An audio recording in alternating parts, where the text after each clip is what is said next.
As a young man, Tommy Farrel confessed to beating up men who owed him money, but 20 years on, he's turned his back on violence. Last month, he did something dramatic in an attempt to deal with his guilt, and he's here to tell us about it today, along with Syra Khan, who believes she owes her life to Tommy's incredible decision to donate his kidney to her. And welcome to both of you. It's lovely to meet you. Let's start off with you, Tommy. You grew up in County Meath in Ireland. You left home when you were 14 years old. You moved in with your grandma, didn't you? And you had a very close relationship with her. You say that she saw the best in you. Yes, she always did, yes.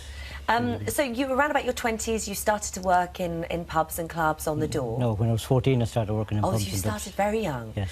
And so how old were you when another line of work came in, when that sort of job offer came up? Well, that always came in. That's how I got that work, was through the pubs and working with door staff and all that, and got to know people, end up collecting money for other people and bringing big men with me to collect it, you know.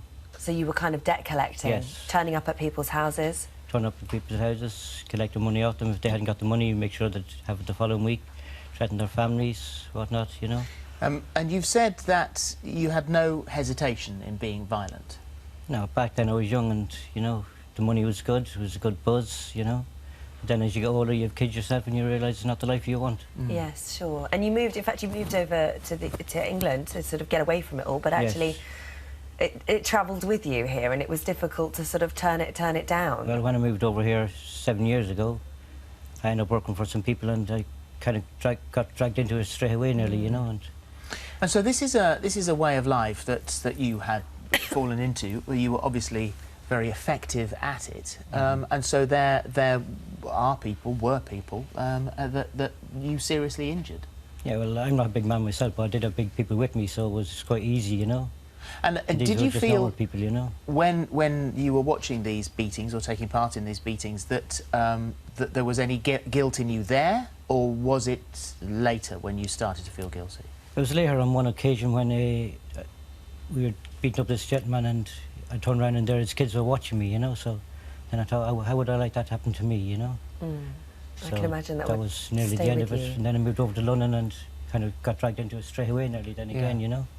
And so, Syra, for you, in a completely different world, you're mum of 3, you'd had kidney problems since 2001, and they were getting worse.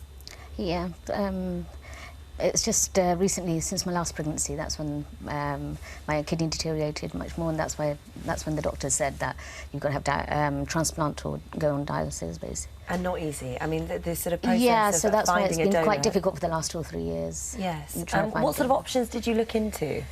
I was thinking of going abroad, maybe, because when you've got a kidney problem, you know, when you're on the transplant list, I know it can take quite a long time to get the kidney, basically. So I was trying, maybe going abroad or somehow trying to find a kidney.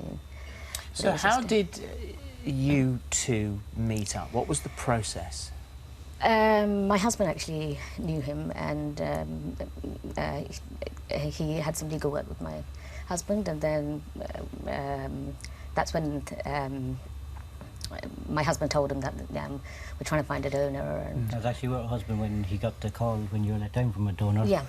And that's when I says, well, what about and me? He said, can I go forward, you know? So at this stage, and we know you, so you are very poorly, and it's not going to get any better. So a transplant is required eventually. It's a big step from doing what you did, and you paid the price for it as well. But doing what you did, to saying what appeared to be actually quite a glib comment. Yeah, well, what about me? I'll do it. That's a big thing to say. Well, I know her husband very well, and he's a lovely man. I know he had 3 kids. So they were young, I had kids myself, and he was very upset. So I says, what about me? I hadn't even met Sarah, but I'd seen pictures of his kids, and I says, I'll give it a go, you know. And also, I mean, at this stage, you don't even know if you can qualify to do Exactly, it. I mean, yeah. you've got to be a match. It's not just as straightforward as wanting to do it. It's got to be medically right. So it was in the October that you met, you talked about it, you went off and had the tests that you needed to do, which all came back as right, and a big tick in the box. So this is something that could happen. But something that you didn't believe, even up until the day when you're lying there waiting to go down into theatre, you just thought, still something's going to go wrong. Something's going to go Yeah, wrong. even now when everyone's asking, you know, how does it feel? At the moment I'm trying to believe it because it's been 2 or 3 years trying to find somebody or match or that sort of thing. So Well, you must have thought he's going to back out. Pardon? Yeah, no, you know, I've thought about it. I thought, oh no, you know, he might change his mind, and he's like, no, I've never changed it. So. And you're lying there waiting to go under. Were there any second thoughts as far as you were concerned? No, so one of the nurses came in and she introduced herself to me. She said to me, I'm a trainee, whatever her name was, I can't remember. She says, I'm a trainee nurse. I says, hi, I'm a trainee donor, you know, so, you know. All in this together. And they it's expressed good that fun. there is always a risk when you do something like this, a very high risk, you know, sort of 1 in 3,000 or something, that That's something correct, could yeah. go wrong. When they give you those odds, what did you say? I says, well, if I pass away, will I be asleep? Will I feel anything? They says, no. I says, in that case, that's okay then, you know. Were you nervous about doing it? No, I'm more nervous than I've been here than that. You know? Really? You know. And so you wake up, and how did you feel? Did you notice an instant difference?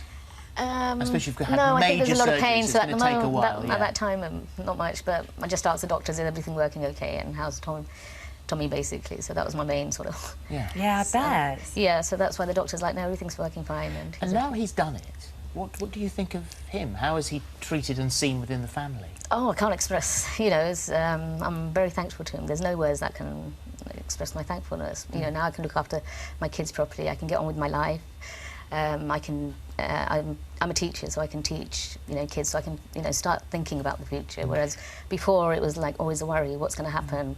With dialysis, you can get infections and that sort of thing constantly. And Do you feel that you have atoned now for your past sins?